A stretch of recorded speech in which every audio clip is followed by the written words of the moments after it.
നമസ്കാരം, എല്ലാവർക്കും എൻ്റെ യൂട്യൂബ് ചാനലിലേക്ക് സ്വാഗതം.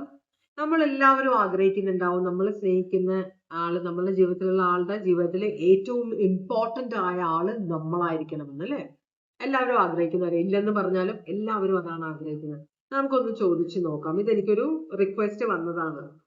അറിയണമെന്ന് പറഞ്ഞ് എന്ത് ഉദ്ദേശിച്ചിലാണ് പറഞ്ഞതെന്ന് ഞാൻ ചോദിച്ചില്ല. എന്തായാലും നമുക്കൊന്ന് എടുത്ത് നോക്കാം. അവർക്ക് പേഴ്സണൽ റീഡിംഗ് വേണ്ട, ജനറൽ റീഡിംഗ് മതി എന്ന് പറഞ്ഞു.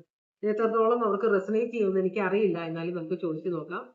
ഭഗവാനെ, ഓറക്കിൾ മെസ്സേജ് നോക്കാം. ഭഗവാനെ, ഓം നമ ശിവായ, ഓം നമ ശിവായ, ഓം നമ ശിവായ, ഓം നമ ശിവായ, ഓം നമ ശിവായ, ഓം നമ ശിവായ, ഓം നമ ശിവായ, ഓം നമ ശിവായ.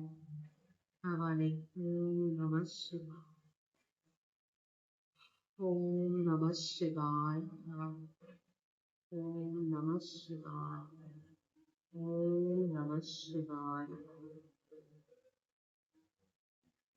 ഇവിടെ മഹാശിവരാത്രിയുടെ കാർഡ് വന്നിട്ടുണ്ട്. നിങ്ങളുടെ ബന്ധത്തിൽ എന്തെങ്കിലുമൊക്കെ പ്രശ്നം ഉണ്ടാവും, അതൊക്കെ മാറുമെന്നാണ് പറയുന്നത് കേട്ടോ. അത് പേടിക്കണ്ട. പ്രശ്നമില്ലാത്ത റിലേഷൻഷിപ്പ് ഉണ്ടോ?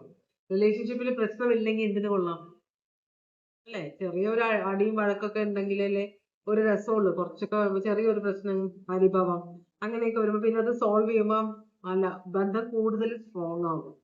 രണ്ടാമത്തെ കാർഡ് പറയും നിങ്ങളൊരു വഴിത്തിരിവിലാണെന്നാണ് പറയുന്നത്. അപ്പൊ വഴിത്തിരിവിൽ ഏത് വഴി ചൂസ് ചെയ്യണം നിങ്ങൾക്ക് അറിയില്ല, ഒരെത്തും പിടിയില്ല. ചില സമയത്ത് നമ്മൾ വഴക്കുണ്ടായി കഴിഞ്ഞ ഒരാൾ വന്ന് നമ്മളോട് സോറി പറയുമ്പോൾ അയാളുടെ സോറി ആക്സെപ്റ്റ് ചെയ്യണോ, അതോ അയാളോട് നിങ്ങളോട് ഞാൻ നേരത്തെ പറഞ്ഞതല്ലേ എന്ന് പറയണോ എന്ന് നമുക്കൊരു കൺഫ്യൂഷൻ വരും.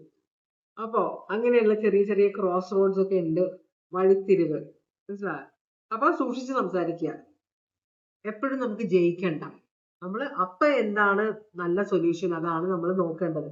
അപ്പൊ ഇതിന് ഒരു വഴിത്തിരിവ് കണ്ടുപിടിക്കാനായിട്ട് ദൈവത്തിനോട് പ്രാർത്ഥിക്കണമെന്ന് പറയുന്നുണ്ട്. പിന്നെ നിങ്ങൾ എന്ത് പ്രശ്നങ്ങളിലാണെങ്കിലും നിങ്ങളുടെ പ്രാർത്ഥന, നിങ്ങളുടെ കുളി, ജപം, പിന്നെ നിങ്ങളുടെ ഭക്ഷണം, ഉറക്കം, മരുന്ന് കഴിക്കുന്നവരാണെങ്കിൽ സ്ഥിരമായി മരുന്ന് കഴിക്കുക, എക്സസൈസ് ചെയ്യുന്നത്, ഇതിനൊന്നും ഒരു മുടക്കം വരുത്തരുത്. മറ്റു കാര്യങ്ങൾ നമ്മളുടെ കാര്യങ്ങളെക്കാളും മുകളിൽ പോകാൻ പാടില്ല. അപ്പോഴാണ് പ്രശ്നം, അപ്പോഴാണ് ഒബ്സെഷൻ വരുന്നത്. അങ്ങനെ പാടില്ല. നമ്മളുടെ കാര്യങ്ങളും കൂടെ നമ്മൾ ചെയ്തേ പറ്റുള്ളൂ. അത് മുടക്കം വരുത്തരുതെന്ന് പറയുന്നുണ്ട് കേട്ടോ. അപ്പൊ അതാണ് 3 കാർഡ്സ് വന്നത്.